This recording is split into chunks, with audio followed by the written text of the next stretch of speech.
यह एक काल्पनिक कहानी है। इसमें दिखाई गई घटनाएं, पात्र और संवाद पूरी तरह से लेखक की कल्पना पर आधारित हैं। इसका कोई संबंध किसी वास्तविक व्यक्ति या घटना से नहीं है। शहर के प्रवेश द्वार पर जो कुछ हुआ वह 15 मिनट से भी कम समय में पूरी शाही राजधानी में फैल गया। इसके अलावा पुष्प महल की प्रभा, तलवार संप्रदाय की मोहिनी, हिम महल की निशिता और आदित्य विद्यालय के युगवीर के नाम भी पूरी शाही राजधानी में छा गए। इसने आरोहण रैंकिंग्स में भाग लेने आए सभी गूढ़ साधकों में उत्साह की लहर दौड़ा दी। कई कुलों के शिष्यों और असंख्य स्वतंत्र साधकों ने एक साथ शहर के प्रवेश द्वार की ओर रुख किया ताकि वे अपनी ताकत को माप सकें और अपना नाम बना सकें। तलवार संप्रदाय के शिष्यों की चिंता। तलवार संप्रदाय की शाही राजधानी में भी अपनी संपत्ति थी।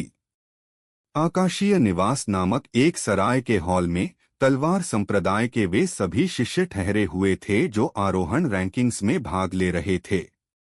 उन सभी के चेहरे पर गंभीर भाव थे, यहाँ तक कि उनकी आंखों में चिंता भी झलक रही थी। उनकी चिंता का कारण यह था कि वे आमतौर पर तलवार संप्रदाय में प्रतिभाओं के बीच प्रतिभाएं माने जाते थे।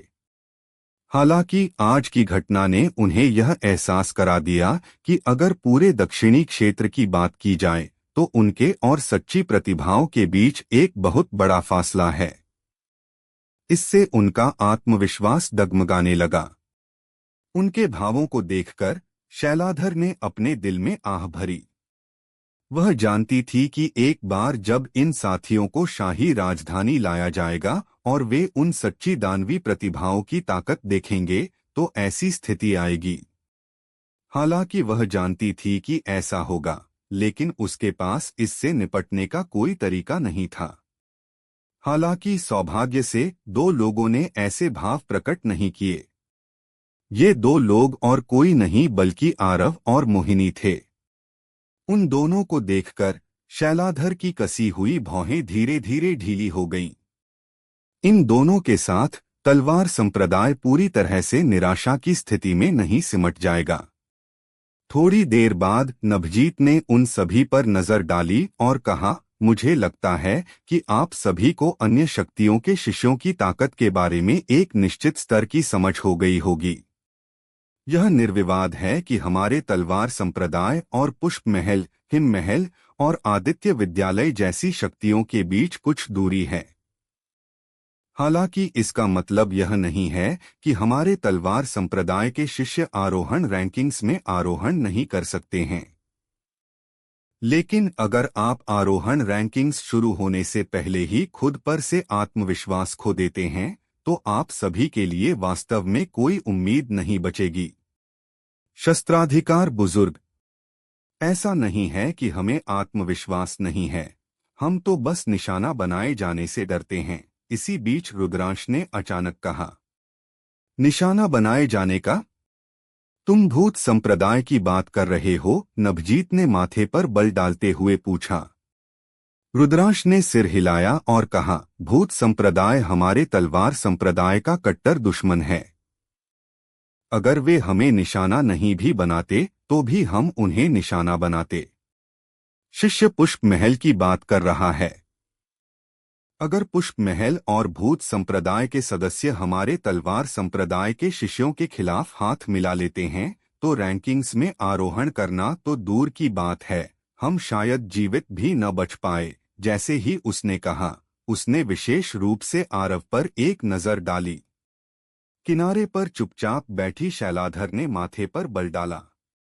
वह समझ गई कि रुद्रांश का क्या मतलब था और वहां मौजूद बाकी सभी लोग भी इसे समझ गए थे। हालांकि रुद्रांश आरव को निशाना बना रहा था, यह निर्विवाद था कि उसकी बातों में तर्क था। उन्हें भूत संप्रदाय के साथ अंत तक लड़ना ही था। लेकिन अगर पुष्प महल आरव की वजह से भूत संप्रदाय के पक्ष में खड़ा हो जाता है तो तलवार संप्रदाय के सभी भाग लेने वाले शिष्यों को खतरा होगा। आखिरकार तलवार संप्रदाय में पुष्प महल और भूत संप्रदाय दोनों के खिलाफ एक ही समय में जाने की ताकत नहीं थी। जब उसने नभजीत को माथे पर बल डालते हुए भी चुप देखा तो रुद्रांश ने जारी रखा, शस्त्राधिकार बुजुर्ग में जानता है कि संप्रदाय ने आरव को आरोहण रैंकिंग्स में भाग लेने की अनुमति क्यों दी। इसका निश्चित रूप से कोई कारण है, लेकिन मुझको एक साहसी बयान देने की अनुमति दें। आरव स्वयं केवल पहला दिव्य स्तर की दूसरी रैंक पर है। ऐसा नहीं है कि मैं उसे कम आंक रहा हूं, लेकिन उसकी ताकत के साथ उसके लिए आरोहण रैंकिंग्स के शीर्ष 100 में प्रवेश करना शायद असंभव होगा। हमें सचमुच उसके कारण पुष्प महल जैसे विशालकाय को नाराज नहीं करना चाहिए। जब उन्होंने यह सुना तो वहां मौजूद कई शिष्यों ने अपनी सहमति दिखाने के लिए सिर हिलाया। हालांकि मोहिनी ने इसके बजाय सिर हिलाया और आह भरी, जबकि आरव चुप रहा जैसे उसने रुद्रांश को सुना ही न हो। आरव की राय में आरोहण रैंकिंग्स में तलवार संप्रदाय का प्रतिनिधित्व करने का एकमात्र कारण शैलाधर के लिए था। जब तक शैलाधर उसके भाग लेने के खिलाफ नहीं थी, तब तक उसे दूसरों की राय की बिल्कुल परवाह नहीं थी। तो तुम्हें क्या लगता है कि क्या किया जाना चाहिए? शैलाधर ने रुद्रांश की ओर देखते हुए यह सवाल पूछा। यह सुनकर रुद्रांश खुश हुआ और उसने जल्दी से कहा, हमें स्वाभाविक रूप से आरव को पुष्प महल के हवाले कर देना चाहिए। इस तरह हम न केवल अपने सामने आने वाले खतरे को हल करेंगे, बल्कि हम आरोहण रैंकिंग्स के दौरान एक मजबूत सहयोगी भी प्राप्त करेंगे। इसे एक तीर से दो शिकार करने जैसा कहा जा सकता है। क्या आप सभी की यही राय है? शैलाधर की नजर धीरे धीरे बाकी सभी शिष्यों पर पड़ी। बुजुर्ग शैलाधर, मुझे लगता है कि रुद्रांश वरिष्ठ भाई की राय समझ में आती है।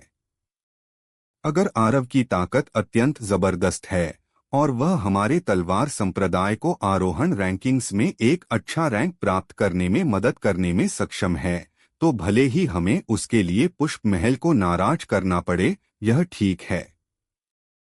हालांकि जैसा कि रुद्रांश वरिष्ठ भाई ने कहा, आरव केवल पहला दिव्य स्तर की दूसरी रैंक पर है। उसकी ताकत वास्तव में खराब नहीं है, लेकिन वह केवल हमारे तलवार संप्रदाय के शिष्यों के संदर्भ में है।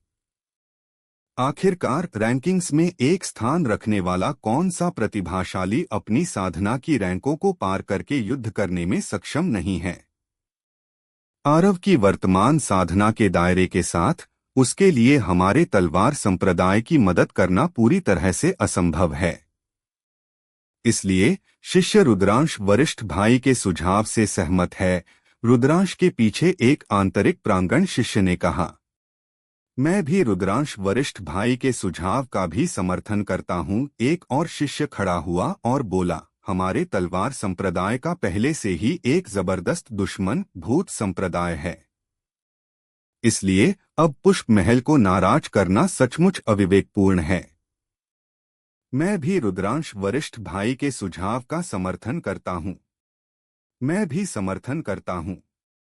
कुछ ही समय में मोहिनी और नील के अलावा बाकी सभी शिष्यों ने रुद्रांश के सुझाव के लिए अपनी सहमति व्यक्त की थी। आरव अभी भी चुप था। शुरुआत से लेकर अंत तक उसने केवल शैलाधर की परवाह की। इसलिए वह रुद्रांश और अन्य लोगों को कुछ भी साबित नहीं करेगा।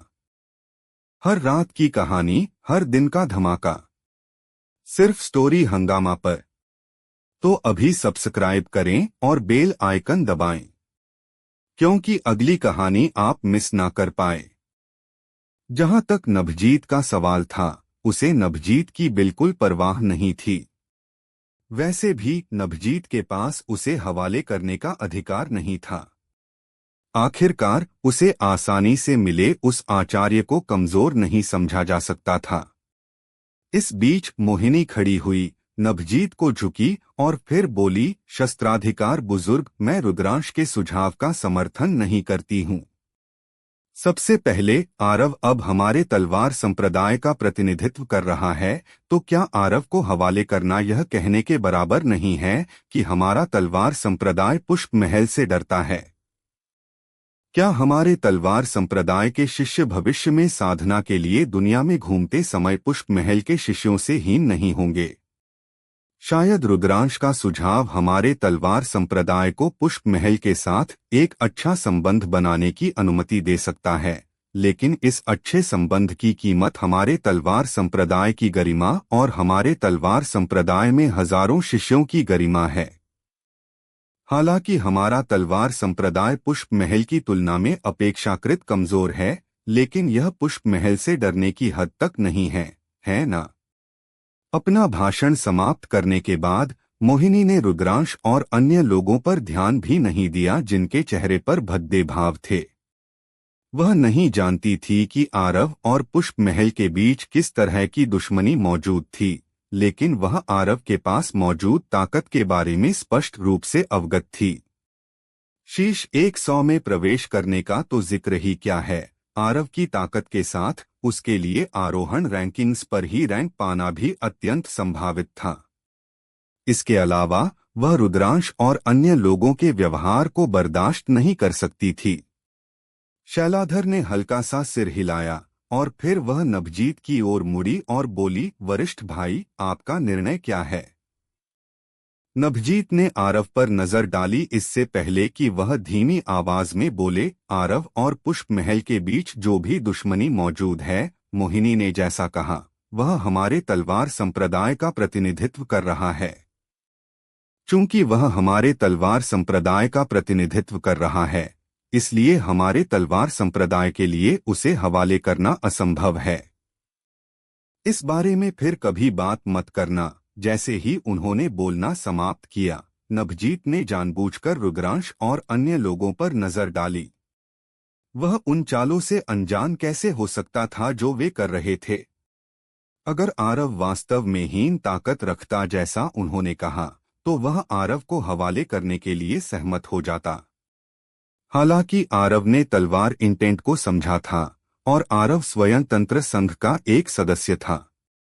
अगर वह यहाँ खलनायक की भूमिका निभाता तो वह तंत्र संघ को पूरी तरह से नाराज कर देता।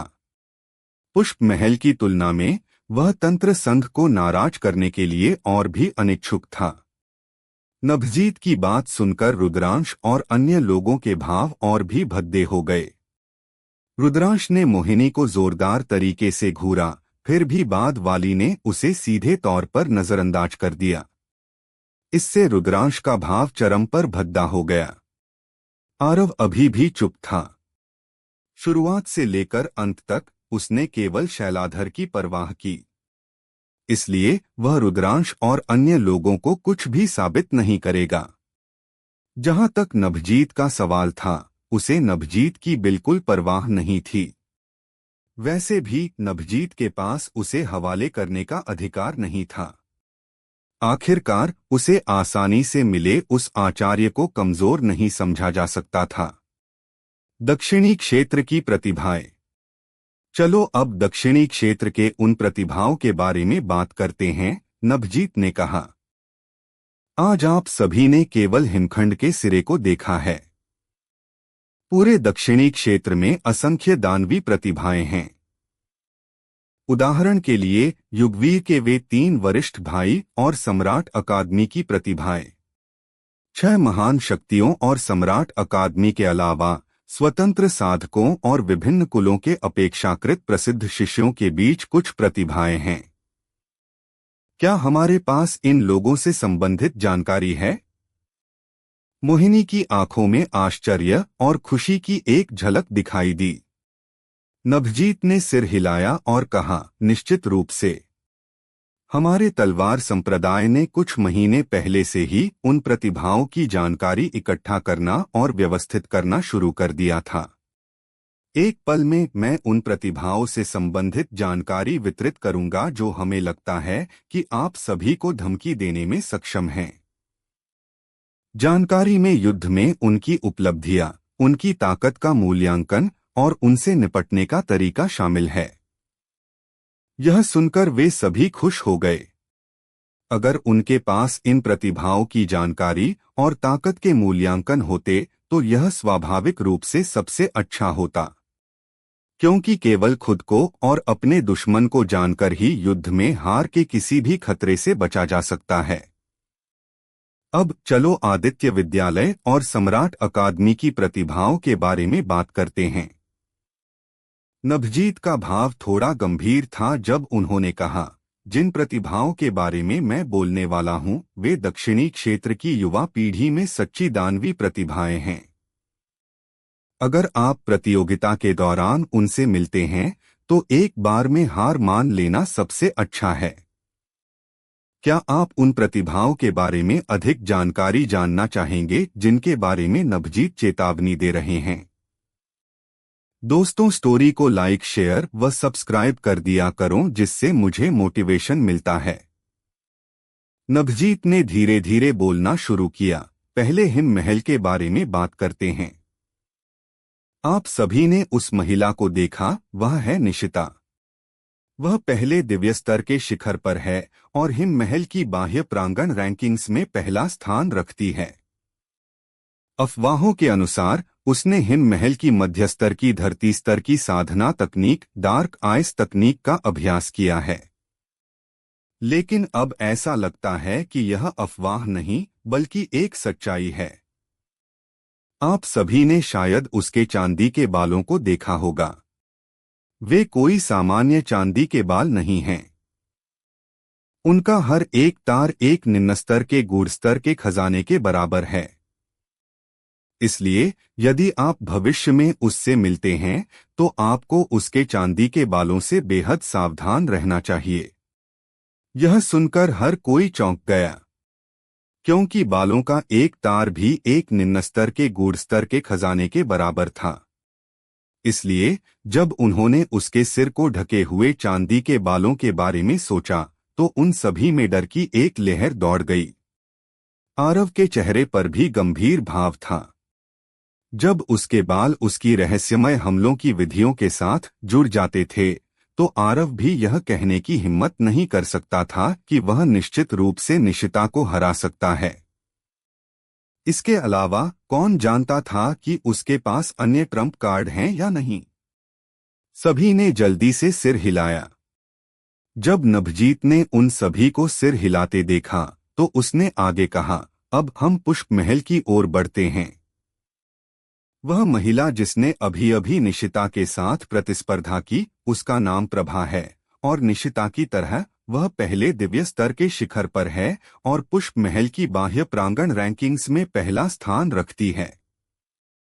हालांकि उसकी असली युद्ध शक्ति अज्ञात है।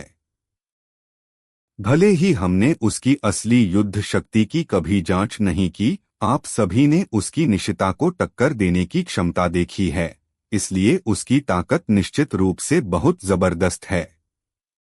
इसके अलावा अफवाहें कहती हैं कि उसके पास एक अर्धदिव्य कलाकृति है, लेकिन इस अफवाह की पुष्टि नहीं हुई है।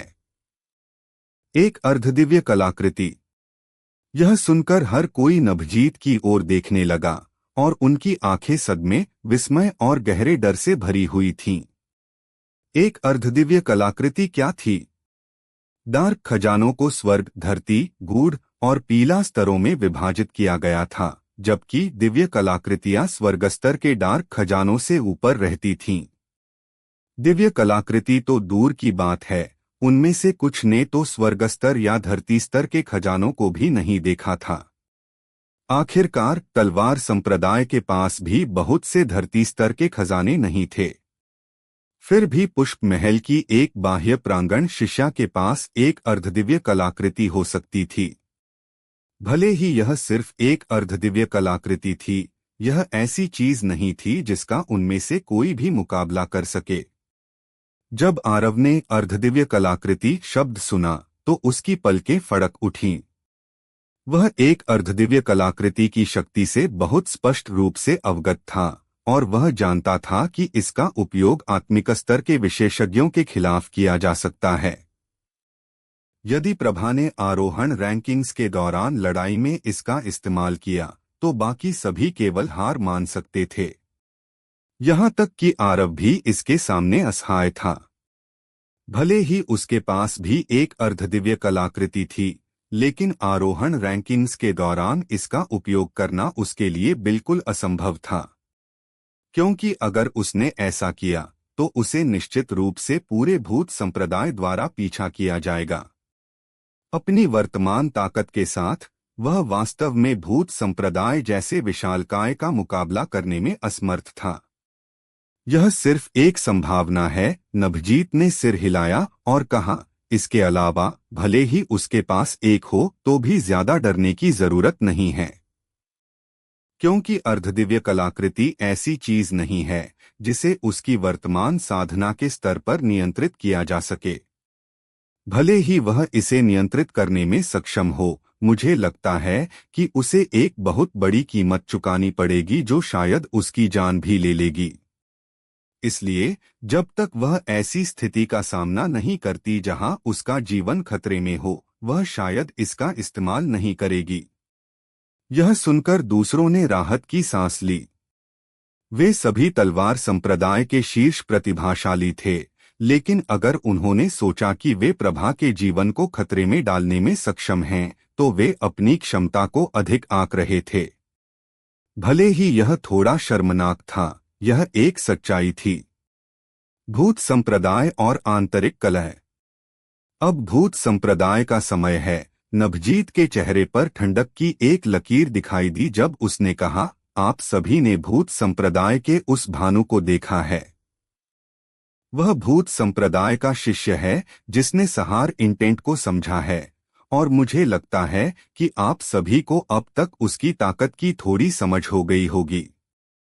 लेकिन मैं आप सभी को बताना चाहता हूं कि वह जितना आप सभी ने कल्पना की है, उससे कहीं ज्यादा भयानक है।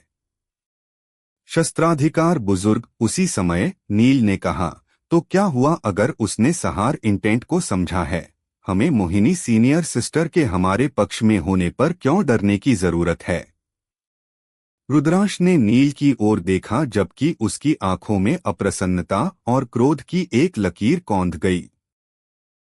नभजीत ने सिर हिलाया और कहा, मोहिनी की ताकत निर्विवाद है और मेरा मानना है कि वह भानु से नहीं हारेगी।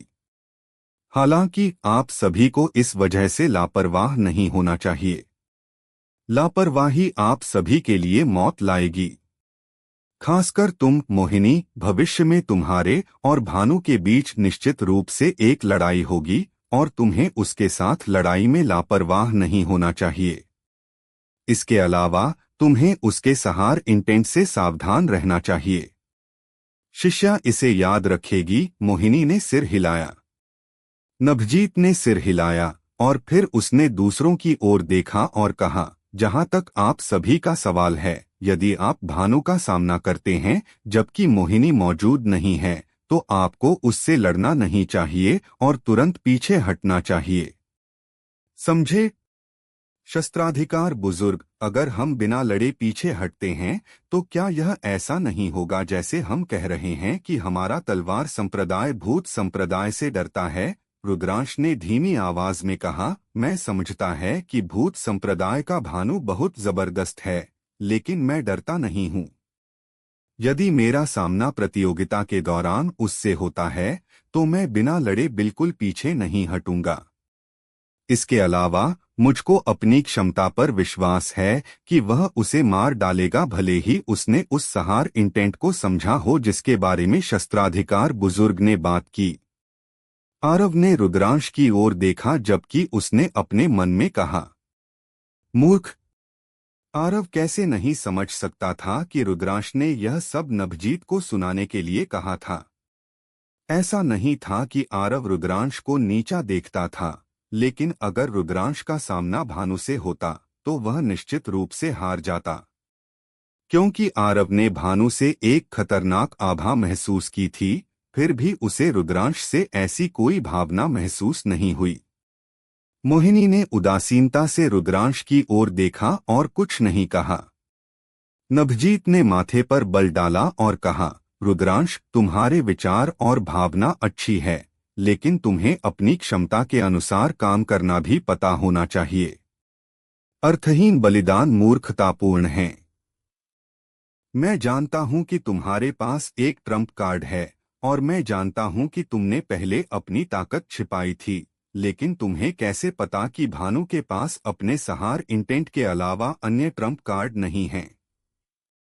मुझे नहीं लगता कि मैं भानु से हारूंगा। रुद्रांश अपने सोचने के तरीके पर अड़ा रहा। तलवार संप्रदाय के सभी भाग लेने वाले शिष्यों के सीनियर के रूप में यह स्वाभाविक था कि वह आरोहण रैंकिंग्स के दौरान तलवार संप्रदाय के सबसे मजबूत दुश्मन से निपटेगा। शस्त्राधिकार बुजुर्ग, मुझे लगता है कि सीनियर रुद्रांश की ताकत भी भानु से कम नहीं है। उसी समय मोहिनी, जो अब तक चुप रही थी, ने कहा, सीनियर रुद्रांश के पास हम में से सबसे अधिक साधना का स्तर है और वह सबसे लंबे समय तक आंतरिक प्रांगण में रहा है। मेरा मानना है कि चाहे वह तलवार तकनीकों के मामले में हो या किसी अन्य पहलू में, वह हम सभी में सबसे मजबूत होना चाहिए। इसलिए यह सीनियर रुद्रांश ही होने चाहिए जो हमारे तलवार संप्रदाय के सबसे मजबूत प्रतिद्वंद्वी से निपटे। मोहिनी मूर्ख नहीं थी। चूंकि कोई भानु जैसे खतरनाक व्यक्ति से निपटने के लिए तैयार था, तो वह स्वाभाविक रूप से ऐसा होने के लिए बहुत उत्सुक थी। अगर रुद्रांश विजयी होता तो यह स्वाभाविक रूप से सबसे अच्छा था, लेकिन अगर रुद्रांश हार जाता तो भी ठीक था। किसी भी मामले में यह उसकी जान नहीं थी जो खो जाएगी। रुद्रांश ने आश्चर्य से मोहिनी की ओर देखा। शुरुआत से मोहिनी ने कभी उसे सीनियर कहकर संबोधित नहीं किया था और न ही वह कभी उसके प्रति सम्मानजनक रही थी। वह अब मेरे पक्ष में क्यों बोल रही है? नभजीत की भौहें और भी कस गईं। थोड़ी देर बाद उसने धीरे से आह भरी और कहा, मैं जानता हूं कि तुम दोनों बहुत अच्छी तरह से नहीं मिलते हो, लेकिन मैं तुम्हें बताना चाहता हूं कि केवल एकता ही तुम सभी को आरोहण रैंकिंग्स में प्रतिस्पर्धा से बचने देगी। समझे? हाँ, मोहिनी और रुद्रांश ने जल्दी से सिर हिलाया। हालांकि यह अज्ञात था कि वे वास्तव में नभजीत को समझे थे या नहीं। आरव ने सिर हिलाया। आरोहण रैंकिंग्स अभी शुरू भी नहीं हुई है, फिर भी तलवार संप्रदाय में पहले से ही आंतरिक कलह उत्पन्न हो गई है। ऐसा समूह अन्य शक्तियों के साथ रैंकिंग्स में एक स्थान के लिए कैसे प्रतिस्पर्धा कर सकता है? शैलाधर और नभजीत दोनों की आंखों में चिंता उत्पन्न हुई। अपनी विवेकशील क्षमता से वे स्वाभाविक रूप से जानते थे कि मोहिनी, आरव और नील उन सीनियर आंतरिक प्रांगण शिष्यों के साथ अच्छे संबंध में नहीं थे। हालांकि उनके पास इसे हल करने का कोई तरीका नहीं था। तलवार संप्रदाय की युवा पीढ़ी में वास्तव में एक आधिकारिक व्यक्ति की कमी थी। जब उसने यहाँ तक सोचा तो शैलाधर ने आरव की ओर देखा। अगर आरव ने तलवार संप्रदाय नहीं छोड़ा होता और अगर आरव को थोड़ा और समय दिया जाता तो उसकी ताकत के साथ तलवार संप्रदाय की युवा पीढ़ी में कोई भी आरव का मुकाबला नहीं कर पाता। ऐसे प्रतिनिधि के साथ तलवार संप्रदाय की युवा पीढ़ी निश्चित रूप से एकजुट हो जाती। लेकिन शैलाधर ने एक बार फिर आह भरी। जैसा कि आरव ने कहा था, तलवार संप्रदाय पहले ही मौत के कगार पर था।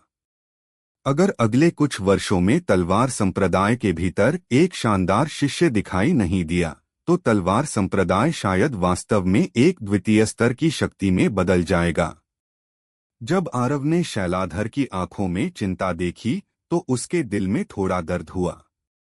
वह जानता था कि शैलाधर क्यों चिंतित थी, लेकिन वह इसके बारे में कुछ नहीं कर सकता था क्योंकि आरव के लिए उस स्थिति को बदलना बिल्कुल असंभव था जिसमें तलवार संप्रदाय वर्तमान में था। तलवार संप्रदाय में बदलाव लाने की तो बात ही छोड़िए, वह आरोहण रैंकिंग्स के दौरान आरोहण टोकन भी प्राप्त करने में 100% आत्मविश्वास में नहीं था। आखिरकार भले ही आदित्य विद्यालय और महाचिन साम्राज्य के राक्षसी प्रतिभाशाली को एक तरफ रख दिया जाए, वह हिम महल और पुष्प महल के दो प्रतिभाशाली को हराने की अपनी क्षमता में भी 100% आत्मविश्वास में नहीं था। अब क्या होने वाला है आगे सुनते रहिए सर्वशक्तिमान हमारे चैनल स्टोरी हंगामा पर।